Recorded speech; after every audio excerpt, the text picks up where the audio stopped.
Fair. Hello and welcome everyone to Exploding Dice Talks. I am CJ. Joining me, as pretty much always, is Nexus. Hi, Nexus. Hello. And we have, of course, the one, the only Lily. Hi, Lily. Hello. And Wait, shit, I thought we got another one at the store. I'm sorry, I didn't quite catch no, that. it's too expensive. It's French Inquisition dollars. I bet it was the import fee. It was the VAT and such. Can never get another French yacht customs. It's just so expensive. It is. We're going to talk about the OGL and the fiasco that has been of that, and everything the timeline's going on that's happening, and everything that's been happening with Wizards of the Coast, Paizo, the tabletop community, and everything like that. We've been talking about it privately on Discord, and we all had a little bit of time. Nexus is like, oh, my head hurts, and I'm like, I'm gonna make you talk. That's why he's buying my dinner. I mean, thanks twitch.com/geekio. Twitch.tv/geekio. I think twitch.com is a thing that works too. I'm not sure. Never tried it. Let's go. Probably. I bet they would. There's no way that they don't own Yeah, twitch.com. Twitch.com does just default to Twitch. So. Yeah, I'm gonna say there's no way that twitch.com/geekio show does not work. Now, Twitch.org may not. Twitch.org may not, but I think you have to be a government thing to get org. Non-profit.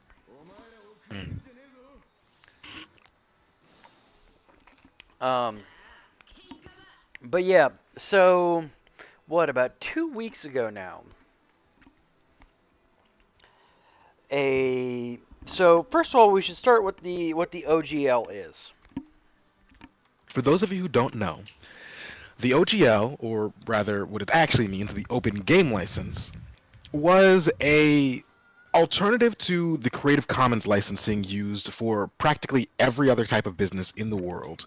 That was first published by Wizards of the Coast something like 20 to 40 years ago. I don't know the exact year because I don't remember the exact version that it came out with.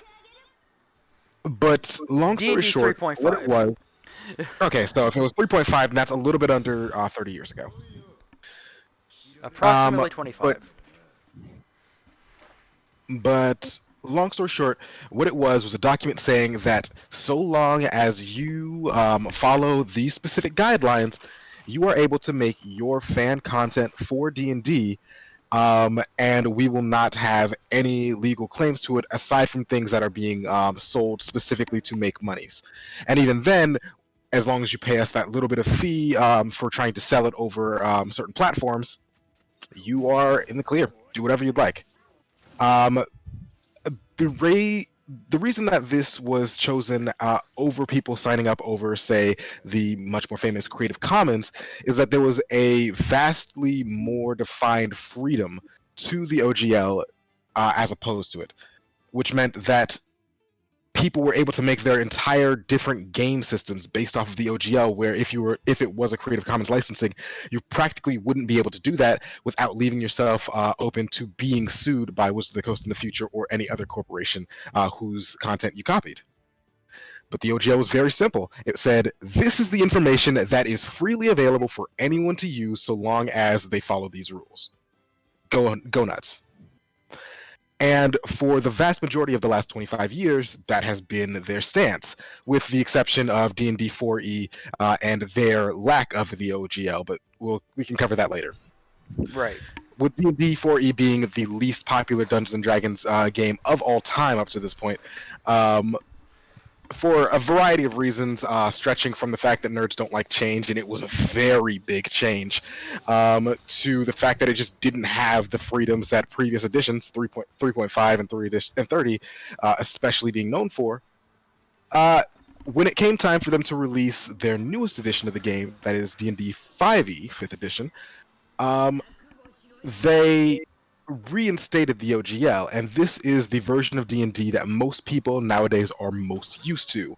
If you've played games like Baldur's Gate, or if you've ever gone to your local game store, this is the version of D&D that most likely you've come in contact with.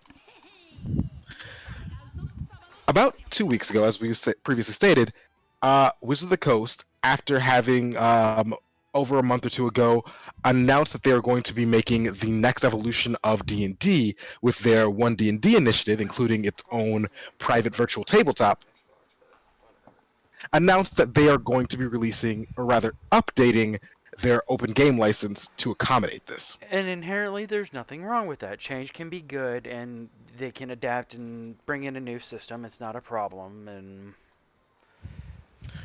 Where the problem did come in was that there ended up being leaks of the document in question. And these leaks included a number of frankly disgusting and usurious conditions for everyone involved, including the fact that they would no longer be supporting older editions of the open game license, and in fact that they would essentially, anything published under an older version of the open game license would essentially be replaced with the newer version, which had such stipulations as the fact that they would essentially own your IP.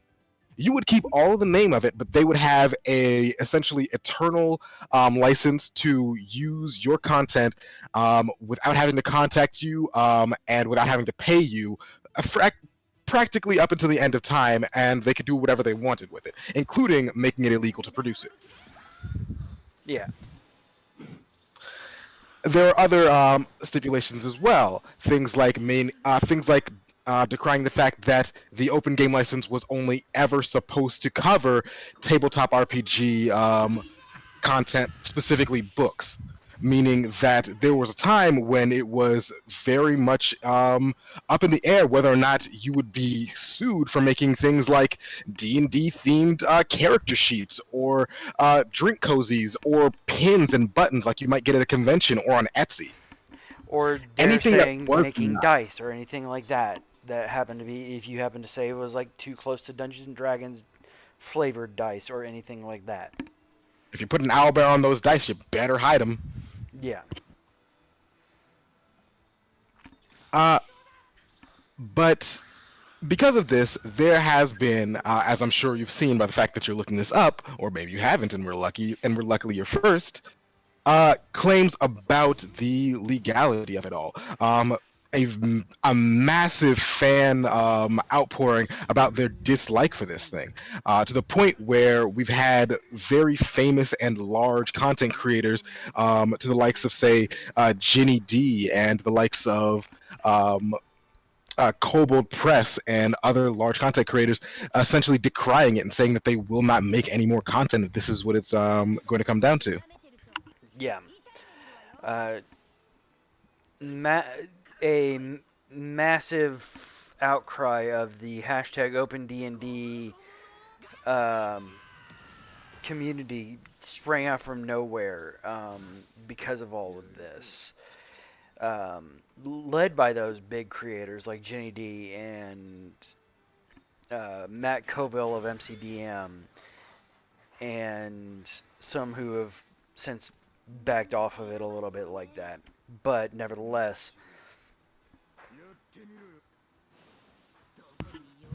I'm not mentioning any names that have backed off of it, because those who are going to continue to support them, they are fully free to do so.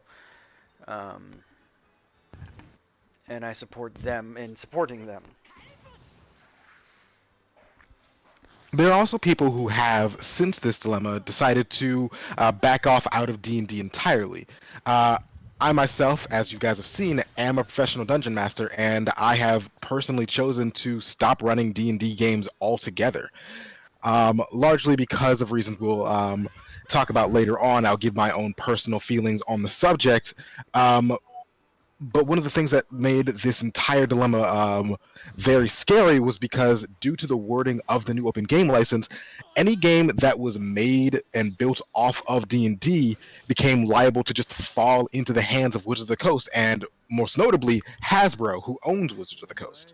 Correct. And we've seen what Hasbro has done to beloved franchises before. Looking at you, Transformers. Yes, us old people who have lived into the far off decades of the 80s knows what Hasbro can do to entire organizations and entire enterprises with what Transformers did to the toy markets in the 80s, and what, ironically, what games like Monopoly and Life have done to board games in the 80s, where it has only recently become cool to play board games again in the new millennium. Hasbro crushed entire Industries.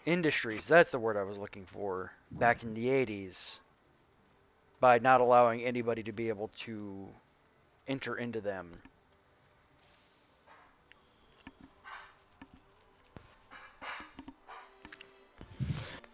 And because of that, seeing that they would have potentially have ownership of beloved franchises like, what was it, Star Wars D20 or something, Yeah, Star as Wars well D20. as Star Wars D20, the OSE and OSR content, as well as Pathfinder, both 1 and 2. Yep. It's made a lot of people antsy about the kind of moves that they can be making, especially because we've seen, because the leaks of the actual OGL 1.1, as they called it, in which they actually referred to 1D&D as D&D 5.1, very clearly in an attempt to kind of sidestep legal issues about D&D 1D&D being its own new version of the game, a new edition of it. And instead trying to twist it up in legalese, where it's saying it's not really a new D&D game. This is just a side grade. We're just adding new features, updating it from modern lingo for a modern world and a modern game. And you can see that there are these kinds of strategies they've been pulling.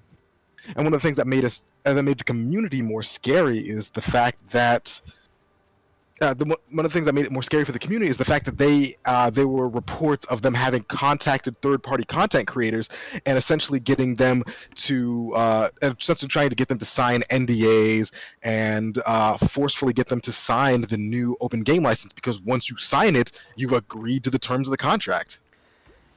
To the point where it was confirmed in the document itself that they would only have 7 days to choose whether or not they agreed to the contract whatsoever. And while that period has passed, and indeed after it, they made another statement, this kind of outrage got content creators from all over the tabletop space to stand up, to speak.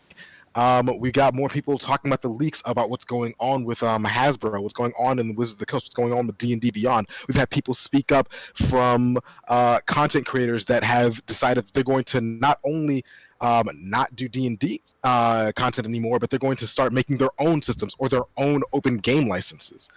And that's where things got a bit more juicy. Yeah. You had the biggest ones, Cobalt Press, which is a major third-party developer for Wizards of the Coast, announcing their project Black Flag, which is an entire new game system that is completely open for everybody to use. You had Matt Coville of MCDM stating that he's going to make his own system. You have possibly the biggest move, and the one that I'm the biggest fan of. I've been very outspoken about my love of Pathfinder and Paizo for years. And full disclosure, they do send me review copies of all their items, but this is not the reason why that I'm a big supporter of theirs. I've been a supporter of theirs even before they send me out review copies. But They announced their open. I forget what the R and C stand for off the top of my head. Um, It's open. It's Open RPG Creative License. that's what it That's is. Thank you. ORC. Thank you. The ORC, which I just love the acronym of it. Um, but basically, recreating the original OGL and doing it the correct way where it is outside of their hands entirely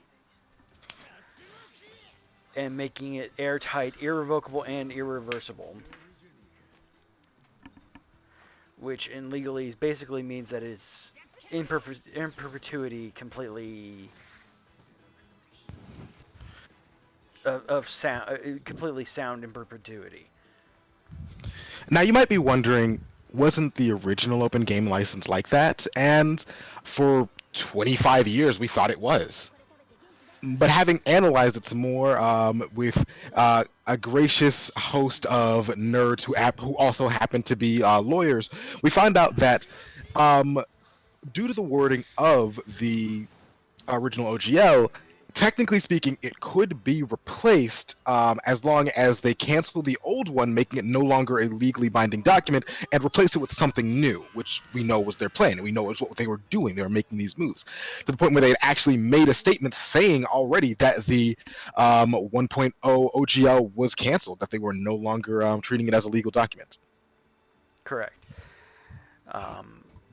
Which was entirely, like you said, their plan and point from the start. There was no way that they were going to allow for both the new OGL, which was originally a money grab.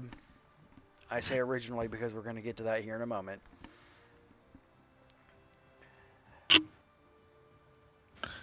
Now, the important thing to understand about the open game license and why Wizards of the Coast and Hasbro chose to make it in the first place is that you need to understand is that there's a difference between, as you might say, money that you have now and money you can have in the future.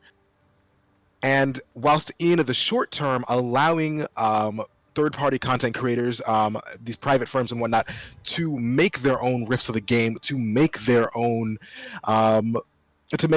games, to make their third-party content, all this homebrew seemed like it would be costing them money, bleeding them out from afar. What you need to understand is that they, by doing this, essentially vastly and exponentially grew their market share, their visibility in the tabletop space. It's why when anyone says they're playing a tabletop RPG, 90% of the time they're playing D&D. Yeah, and even It's if why they don't, they're explaining it as it's D&D, but with... I have been running a campaign. I've been running campaigns with a group of friends for months now, nigh on a year actually for some of the players, and there are still players who, when explaining what we're doing to friends and family who happen to message them or come over, just say we're playing D&D, even if we're playing vastly different systems, whether we're playing Spire or Pathfinder or, for heaven's sake, Pokemon Tabletop. It's D&D, but Pokemon. Yeah. Because it's But just simpler. Because people but it's not get Pokemon D&D. It's different. To be clear, we don't mean Pokemon 5e or any of the Pokemon D&D clones. We actually are playing a different system, but neither here nor there. They sacrificed what was essentially a potentially large amount of short-term sales to essentially corner the market on tabletops. And when you come to think of it, you could consider the industry back then, the community for tabletop players. It was very rough waters. The most popular games at the time were games like World of Darkness, Chronicles of Darkness, which have always had some more closed communities. Shadowrun, which is even today with their more modern variants of the game, just not that easy to get into. Games like Pathfinder, which had only just come out years after the OGL. There just wasn't that many things to compete with, and so when those things that were already harder to get into, the communities that sprouted around them were more insular, when D&D essentially opened their doors open wide and said, "Come here. We will be everything you need in a game." And for what it's worth, I am not the world's biggest spokesperson for D&D 5e. I've run it for years, and I think there are better, more interesting games. I still got to give it credit for what it's worth.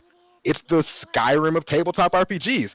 It's not the best game. It's not even necessarily a good one, but it breaks in all the ways that you want it to, and frankly, that's enough for most people. It does mostly what you're looking for, and you can tweak it in the ways that it doesn't do good enough that you don't have to complain. Correct. Or you won't complain loudly. Exactly. So they made money moves, even if it didn't seem like it at the time, because, well, it's been reported D&D is a multi-million-dollar industry, and that's just not even including when we have the icons of the brand now with Critical Role, with all of these podcasters. I love watching Dropout and seeing the various D&D podcasts they do for the thing. It's every time heart pumping. And we have D&D, we have the OGL to thank for that. Food's here. Okay. So come to Friday the 13th, when the leaked information that came due. Wizards of the Coast during this time had been very silent about everything. They had allowed the anger to spread. They had allowed the people to complain and the frustration to build and build and build and build and build. To a point where it had reached a fever pitch. 40,000 people had left D&D Beyond, their online marketplace of all of their digital books, their digital character sheets, their basically their digital everything. 40,000 people. Their stock price dropped over 50% over the course of a week. They had lost millions of dollars, yet Wizards of the Coast remained silent. Friday the 13th, the deadline that was set in the leaked documents. An ominous day if ever there were one. Exactly. Hit. And finally, Wizards of the Coast said something. Said, stay tuned. We know you're mad. Stay tuned. It wasn't a response that we wanted, but it was a response that we, at the same time, were relieved to get. Because it meant that they weren't just an unfeeling machine, that we could fight back against them. And for what it's worth, it almost seemed like a good thing. Yeah. Hey, they're listening. They understand. They get it. You know, Rome wasn't built in a day. They'll get it. And then Tuesday came along. Let's give them a bit more build up, because of that, we've already gotten a lot of people who are saying, all right, well, they've already said that they understand that they're listening to us, so maybe we can, maybe let up on them. We're starting to make progress. It's good. And people have already started saying, the OGL is won! And for what it's worth, to the vast majority of consumers that are not creators, they're not wrong. Not right, but they're not wrong. Yeah. Because the changes that are going to be enforced by the OGL, by and large, do not harm the players in the short term. And in the long term, they'll just maybe unsubscribe. Who knows? The thing is, the most important thing about these OGL changes is not how they affect D&D. How they affect D&D is bad. We knew that. Content creators knew it. We had an entire rally about this. Open D&D, open RPG. We've had hashtags and everything, and I love you all for trying. The problem is that if you don't continue applying pressure, it dissipates.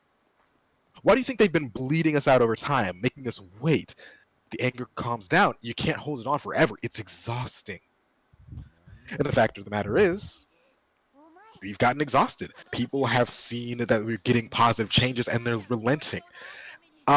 within an hour of that Friday the 13th message being dropped on the D&D servers, there were dozens of new people who had at one time saying they were going to be against the OGL and whatnot. Dozens of people who said they were going to drop D&D who were still on the server just to catch the news. Let's not be mad at them. I'm one of those.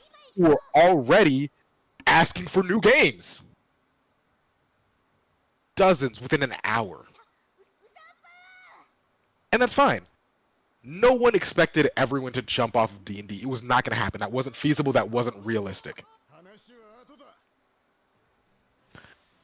But it shows that they're winning. Because their goal isn't just to change their game. Their goal, as with any legal battle, is to set a precedent. That's the winning condition. That's all they need to do. As long as they can slip one thing in that's against the consumers, they win. Basically forever until we get real Supreme Court judges or anything else to overturn it. But that takes years of dedicated efforts that people aren't going to be worried about doing. They need to win. They need to make one strike. We need to win a war. That's the difference, and that's why we need to continue working together on this. And I need to be very clear. We should not be mad at the people who don't care.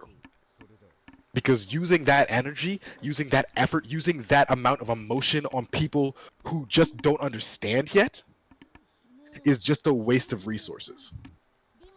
A player asked me in one of my games just yesterday, actually, and it was on the stream, so you can check it out. What to do if they already are gonna, if they own D&D content? Why should they stop running D&D because Wizards of the Coast are shitty? Is it fair to them who've spent hundreds of dollars to buy books and dice and fucking GM screens to basically have to throw away their materials that they spent their real hard American or British or whatever you want to say monies on it? And here's what I told them. I told them that I don't expect anyone else to stop playing D&D because it's what people are comfortable with. I don't expect anyone else to stop playing the games that they've run. I stopped doing it because, as far as I'm concerned, any amount of support for Wizards of the Coast is helping them win. Because even if you're not buying another thing from them for the rest of your life, your act of continuing playing D&D is an act of support. You're saying that no matter what they did, they built a good game. Yeah. And that, for what it's worth, I'm not saying they haven't. I'm not saying that you've done anything wrong. I'm not saying that you're doing anything wrong. But I am saying that you need to understand that your actions have a consequence. And the consequence of your actions is that more people learn about D&D. And the more people that learn about it, the more people that are introduced to it, the more people that are inoculated to it, the more people that are willing to spend money on it. And money is all they care about. Exactly. I go and say I, who have these products, still go and teach a person how to play, and the only thing that the only thing they want to play, say they're adamant critical role viewers, the only thing they want to play is D&D. Okay. I teach them how to play D&D. They go and buy the books. They go and buy everything else. That's money in Hasbro's pocket. That is another person in their database saying, "Hey, we now have another customer." There's another person that they're probably going to sign up for D&D Beyond. It's another person that just is going to be in the cog of the machine for as long as they're going to be. As opposed to me saying, "Hey, I'm not going to play D&D Beyond, or I'm not going to play D&D."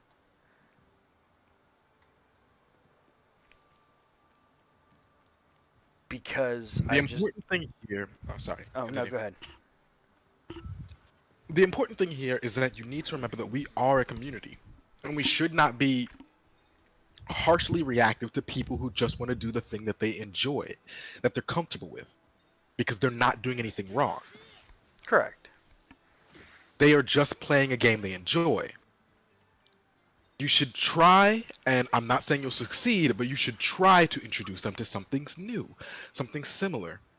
Many of my games that I've swapped out of D&D, I've changed them to systems like Blackbirds, or Zweiander, which is built off the same system. I've changed my Saturday morning game to Pathfinder.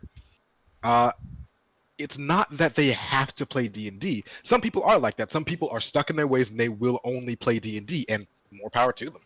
There is no hate in my heart because I don't think they've done anything wrong. I think they're just people playing a game they enjoy. But sometimes it's possible to coax people into trying out something else. You don't know what your tastes are until you've expanded your palate. Exactly. Like I tell my children when they're trying something new, you have to try everything twice. Because if you don't, you're never gonna know what is out there to experience.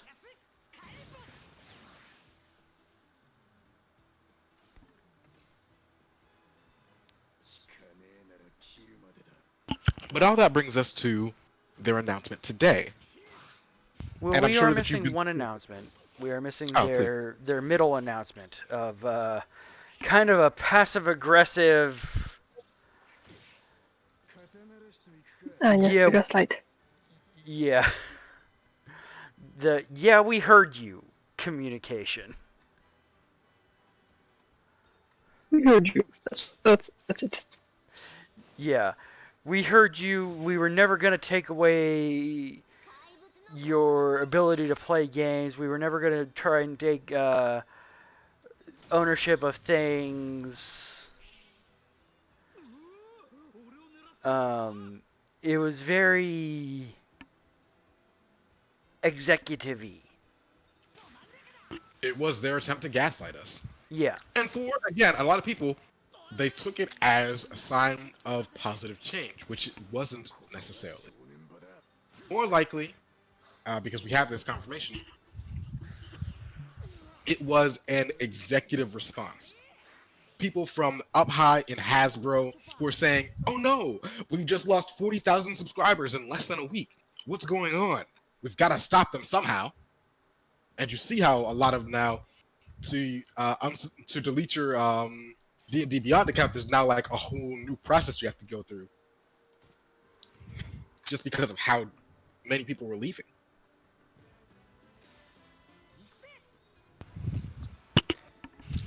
Sorry, water. Delicious water. Stay hydrated. Or stay thirsty. Stay thirsty, y'all. And that exactly provoked two different responses. One from people like me, and one from people like some of the people on our server. Oh, they walked everything back. We're good now. We can play D&D again. Or people like me who know enough how to read executive responses and gaslighty written responses to say, okay, no, this is definitely not what we were wanting.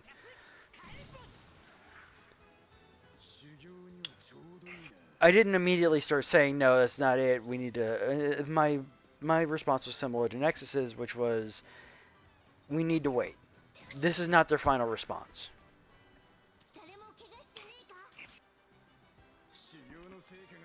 Because we knew it wasn't going to be. And it was easy to tell it wouldn't be because we didn't have the document.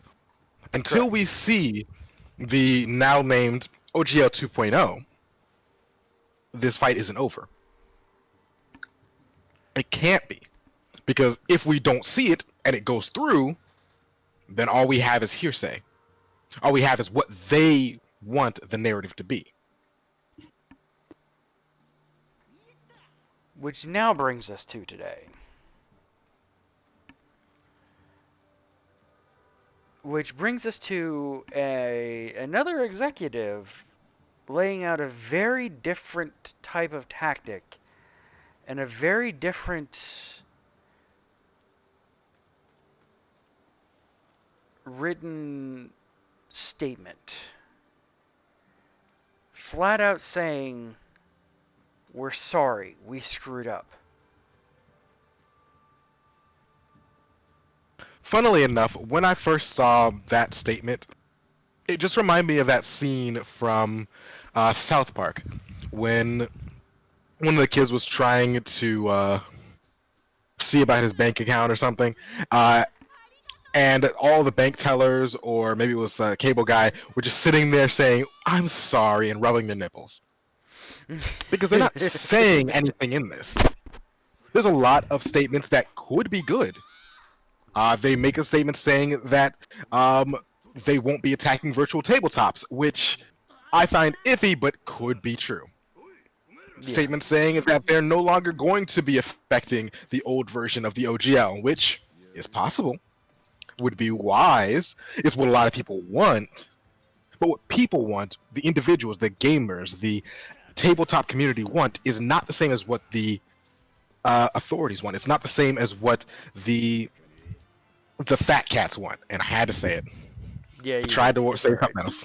It's alright.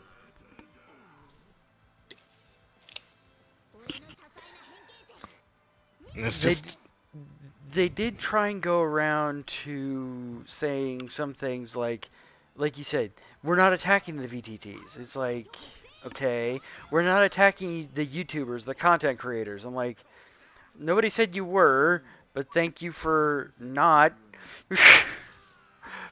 My livelihood's good now, thank you, appreciate that.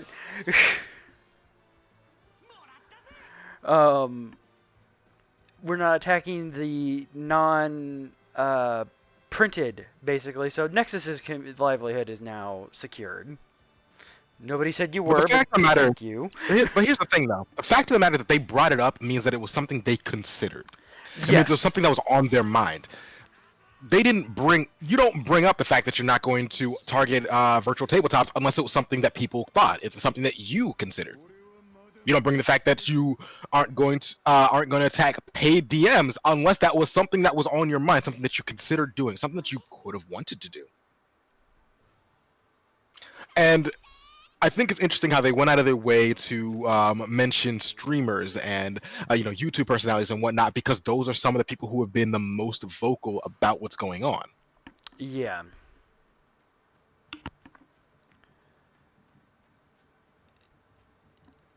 The blowback on this, I think, is definitely more than what they expected.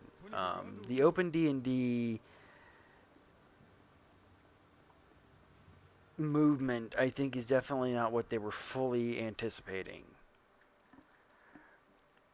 I think they were expecting some people to be angry, but not as many as what really came out of it.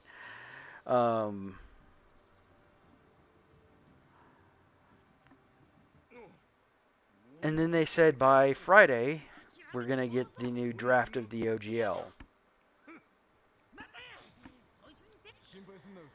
So we're going to have another video of these probably Friday after 3 o'clock. After Nexus and I get a chance to look at it.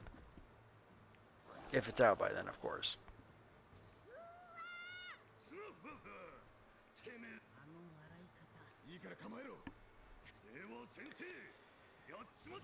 But that's been what's been going on so far.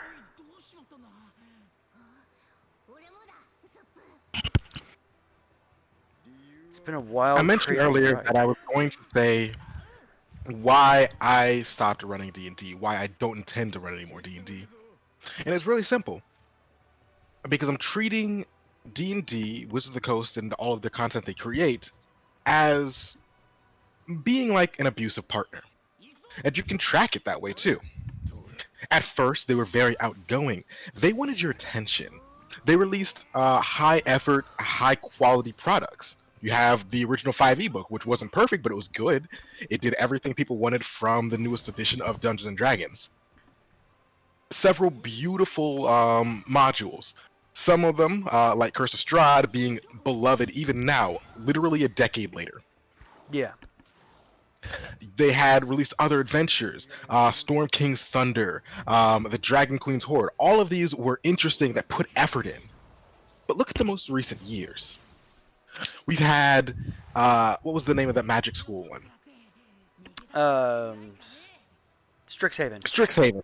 We've had Strixhaven, which was panned basically by the entire community for a number of reasons, but mostly for being barely even a content starter. We've had Spelljammer, which is a legacy that they put no effort in. They made a spacefaring system expansion for D&D and didn't give you rules on how to travel through space. They have been putting out basically low effort garbage because they know we'll take it now. Yep. The relationship's cooled down a bit. We're past the ardor of the first stages of any kind of romance, and now we're just getting comfortable. And when you're comfortable, you don't need to try as hard. And then they try to pull something out from beneath you. They try to change the entire tempo of the relationship.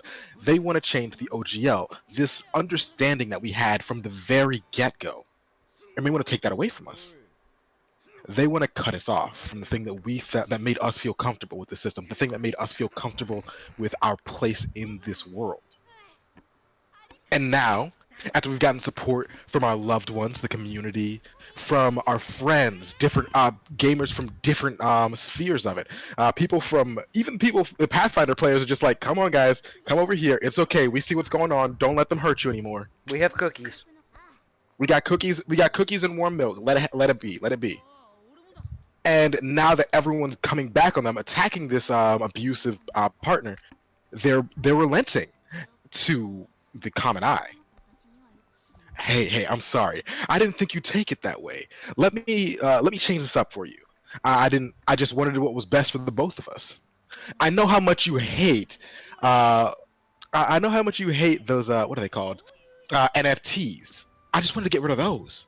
And all those other people, I just thought they were gonna abuse you. I thought they were gonna take advantage of you. So I was just getting them out of our sight. That's it. I'm sorry. Hasbro hides behind I'm Power Ranger sorry. NFTs. Let me change things up a bit, they say. And so they do. And they put out this statement, and it looks nice. They're listening to us. What we say matters. But give it another few months. We hear about how they're planning on changing the subscription model for D&D Beyond. Potentially with an up to $30 a month payment plan for D&D Beyond subscribers. And hey, think of it this way. You get all of the D&D content at once now, just for that one payment. Remember how you used to have to buy each and every race or book expansion that you wanted, one by one, piece by piece, dollar by dollar? I'm just trying to save you the trouble, really. And I'm going to throw some new stuff in there too. We've got confirmations of them attempting to make AI dungeon masters as some of the rewards you get from signing up from the highest tier of this. And I personally think that would be an interesting idea. I believe that is something that can be done as a professional dungeon master.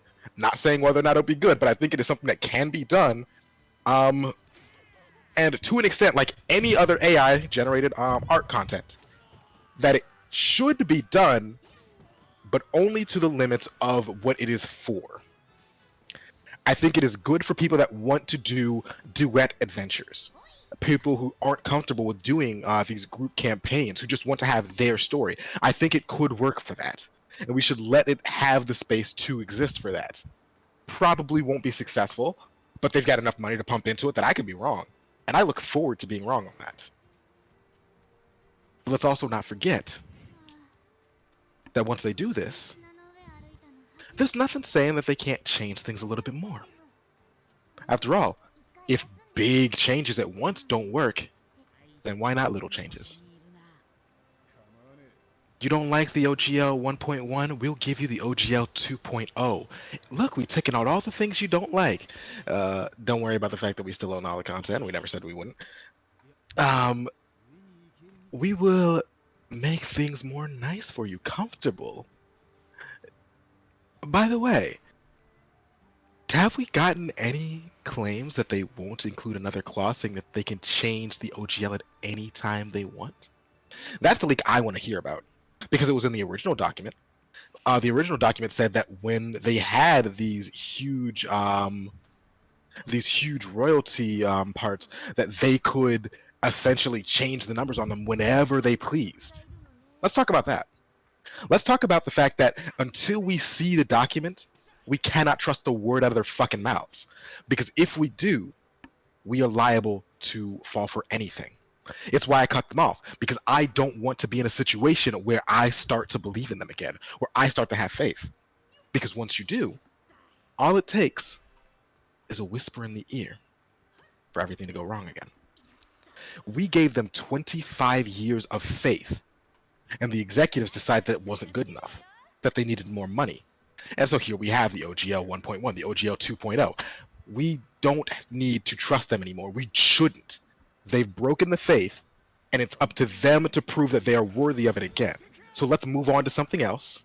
And maybe when D&D 70 comes out, they'll be worth listening to again. But There probably was- not. And not for me. not.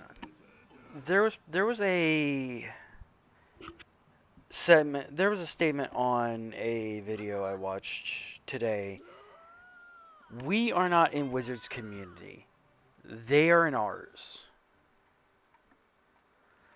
And that's going to stick with me.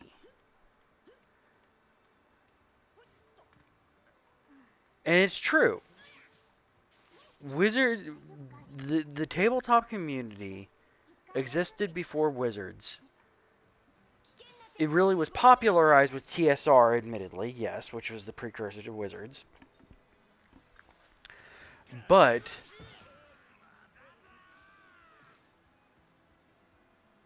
the gaming community, the tabletop community existed before Wizards. And it'll exist after Wizards.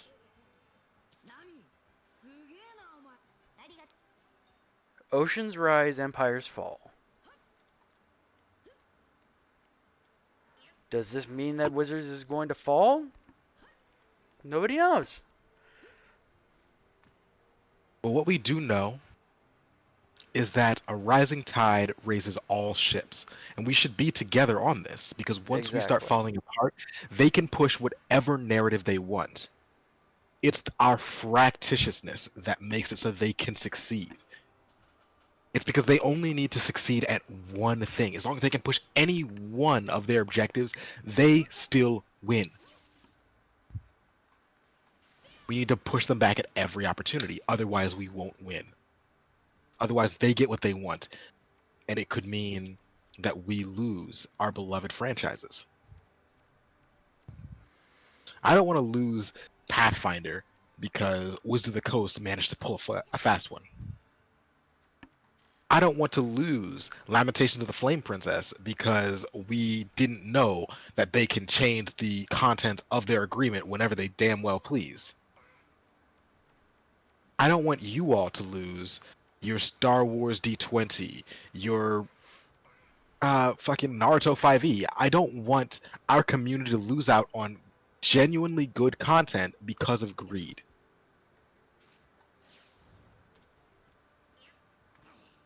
And it looks like if we don't pay attention, if we don't work together, then we just might.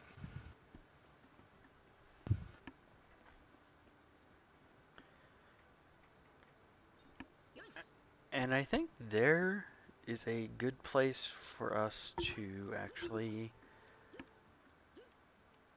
end this talks episode. This is the first of many. I think this is a good place for us to I think this might be actually a pretty decent time slot since we don't have anything that's like super late Pressing. on Wednesdays.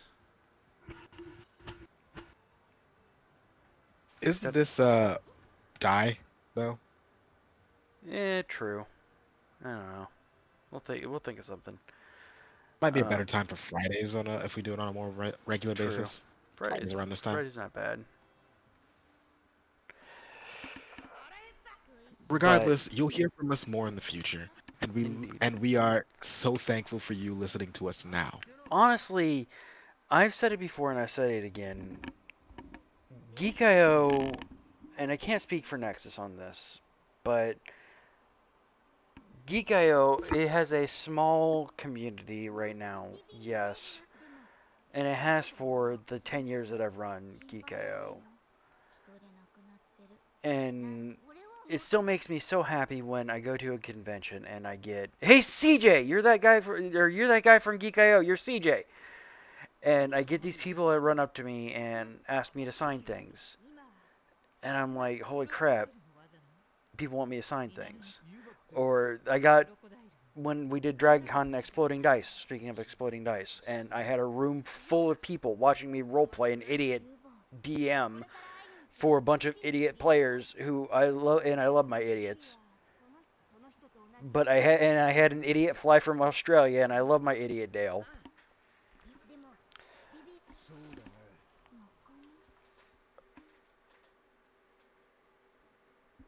And the community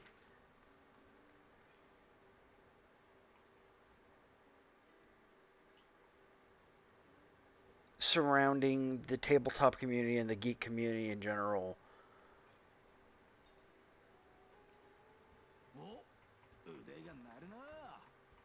is what really does build up everything that we do, and really is everything. And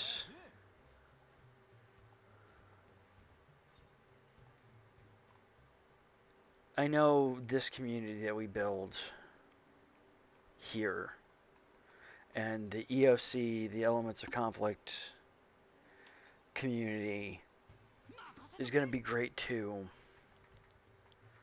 geek-io.net/EOC. No, thanks. Settle. It's going to be amazing, and when we go to freaking Gen Con and perform live EOC there,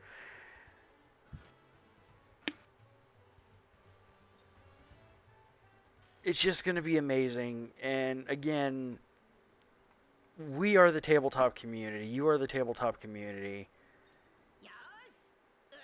No corporation is going to be what really makes us. We make the corporations. Just remember that.